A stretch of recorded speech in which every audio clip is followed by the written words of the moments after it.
Before deploying ABBYY FineReader engine, it is important to understand its licensing model, as the selected license type determines how applications can be developed, tested, and distributed. There are two main license types. A developer license is for creating and testing your application. A runtime license is required when you distribute your application or use FineReader engine in production. Both developer and runtime licenses can be used on a single computer as standalone licenses, or they can be configured as network licenses that are managed by a license server and shared among multiple workstations. Licenses also use different protection methods.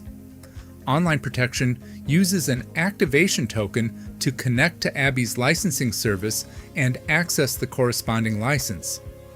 Software protection uses a locally activated license. During standard installation, the licensing service and the license manager utility are installed automatically. In a manual runtime deployment, you need to install and start the licensing service yourself by using the licensing service executable.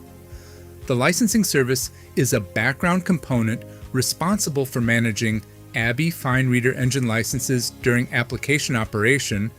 It runs as a Windows service on Windows and as a daemon process on Linux and Mac OS, ensuring continuous license availability. The licensing service must always be running for FineReader engine to function correctly.